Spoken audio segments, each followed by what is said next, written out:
नमस्कार मंडळी, मी करुणा आणि स्वागत आहे तुमचं माझ्या किचनमध्ये. आज आपण बनवणार आहोत चिकन. तर त्यासाठी मी एका साईडला चिकन स्वच्छ धुवून त्याच्यामध्ये हळद, मीठ आणि टोमॅटो आणि कांदा टाकून एका साईडला गॅसवर शिजत ठेवलेला आहे. दुसऱ्या साईडला मी तव्यावर कांदा परतायला टाकला आहे. कांदा आपण चांगला भाजून घेणार आहोत. चिकनच्या भाजीसाठी कांदा चांगला भाजला गेला पाहिजे. कांदा चांगला भाजला की भाजीला चवही छान येते. म्हणून मी आता कांदा भाजून घेतला आहे. आता कांदा आपला चांगला भाजलेला आहे.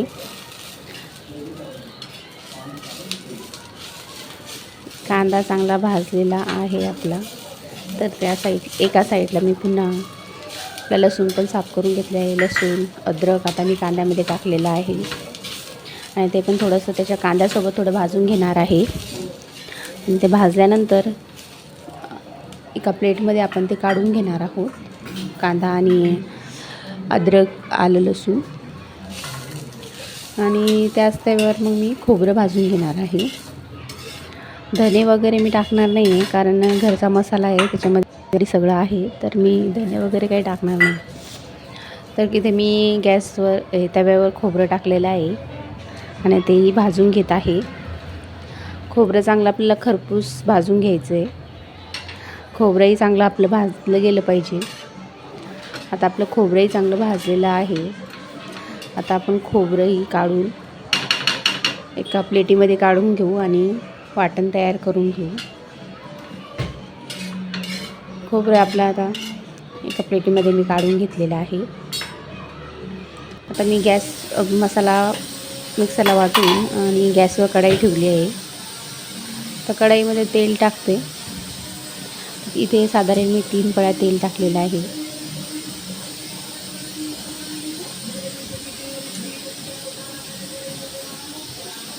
तर तेलामध्येच मी आपला घरचा मसाला आहे, कांदा लसूण मसाला, तो टाकणार आहे. आणि तो मसाला थोडा चांगला फ्राय झाला की लगेच मी त्याच्यामध्ये वाटण घालणार आहे. आपलं जे कांदा खोबऱ्याचं वाटण केलेलं होतं, आपण कांदा भाजून घेतलेला होता, ते वाटण मी त्याच्यात टाकणार आहे. आता मी इथे लाल मसाला टाकून घेतला आहे. आता 3 चमचा मी लाल मसाला टाकला आहे आपला घरचा साठवणीतला. त्यालाही चांगलं परतून घेते. आणि आता वाटलेला मसाला आहे तो मी आता याच्यामध्ये टाकणार आहे. आणि चांगलं तेल सुटेपर्यंत मसाल्याला मी चांगलं परतवून घेणार आहे. मसाल्याने चांगलं कडेने तेल सोडलं पाहिजे. मसाला चांगला परतला गेला, कच्चापणा मसाल्याचा गेला की भाजीलाही चव छान येते. म्हणून कधी पण मसाला चांगला भाजून घ्यायचा, तेलामध्ये चांगला फ्राय करून घ्यायचा, म्हणजे आपल्या भाजीलाही चव चांगली येते. आपला मसाला भाजतोय. तेल सुटेपर्यंत चांगला आपण मसाल्याला भाजून घेणार आहोत.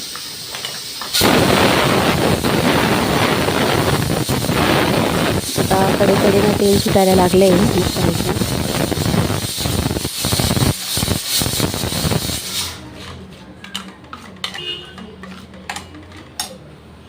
सारखं मसाल्याला हलवत राहायचं, म्हणजे कसं खाली मसालाही लागणार नाही.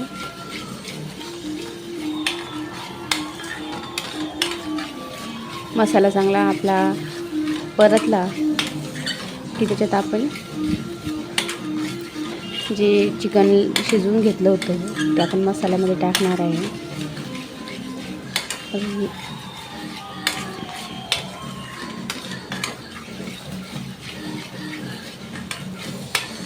बघू शकता तुम्ही, मसाला आपला चांगला असा मस्त फ्राय झालेला आहे.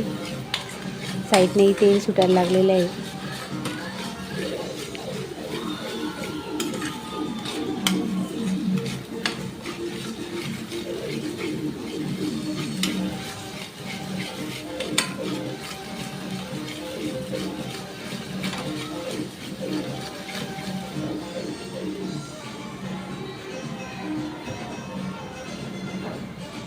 आता आपण याच्यामध्ये शिजवून घेतलेले चिकन टाकणार आहोत.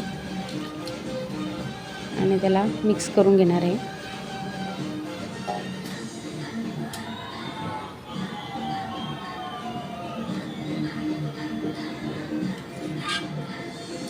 एकदम सोपी पद्धत दाखवली आहे भाजीची, कोणालाही जमेल अशी.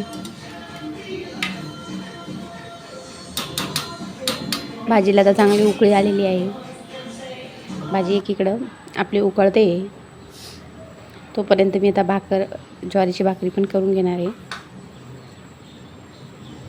बघू शकता तुम्ही भाजीला किती छान अशी तरी आलेली आहे.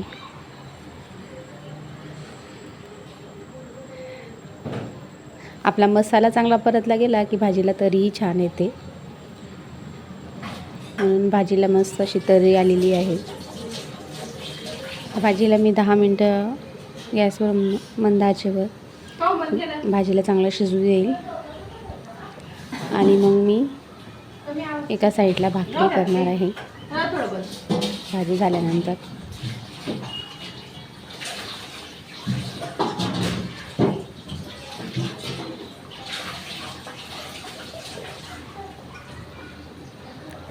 कोथिंबीर टाकतानाचा व्हिडिओ माझ्याकडून म्हणजे आता आपण भाकरी करून घेणार आहे. त्यासाठी मी तवा ठेवलेला आहे गॅसवर आणि आता भाकरीचं पीठ आता मळून घेते मी आणि भाकर बनवून घेणार आहे. चिकनची भाजी आणि ज्वारीची भाकर ही छान लागते. तुम्ही पण एकदा नक्की ट्राय करा आणि माझा व्हिडिओ आवडला असेल तर व्हिडिओला नक्की माझ्या सपोर्ट करा. माझ्या चॅनलला सबस्क्राईब पण करा, शेअर करा.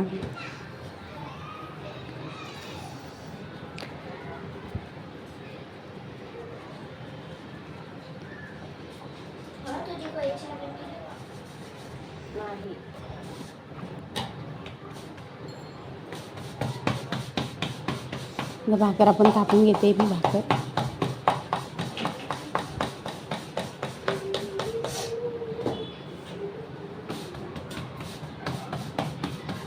मस्त अशी गोल गरगरीत भाकर आपण बनवली आहे. आता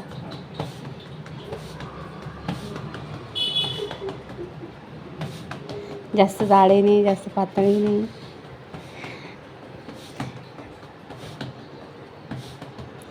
मस्त अशी पातळ अशी भाकर बनवली आहे आणि आता आपण भाकरीला पाणी लावून घेणार आहे.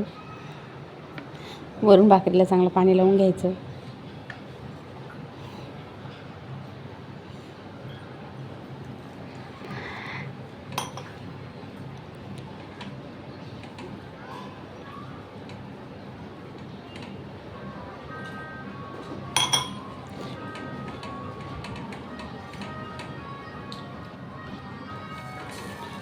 बघा तुम्ही इथे भाकरीला पाणी लावून घेतलेलं आहे.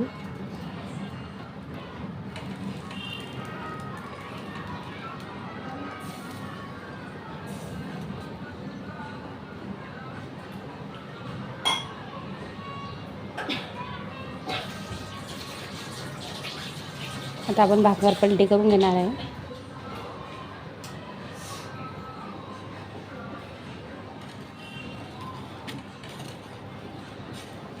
खालच्या साईडला चांगली शेकू द्यायची. आता खालच्या साईडने भाकर चांगली शेकलेली आहे.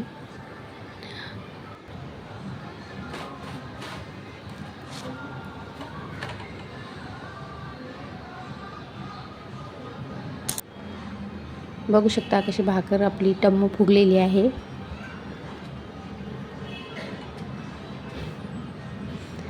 चिकनची भाजी आणि ज्वारीची भाकर एकदम खायला छान लागते चवीला. तुम्ही नक्की एकदा ट्राय करून पहा. माझी रेसिपी आवडल्यास चॅनलला नक्की लाईक करा, शेअर करा आणि सबस्क्राईब करा. व्हिडिओ आवडल्यास धन्यवाद.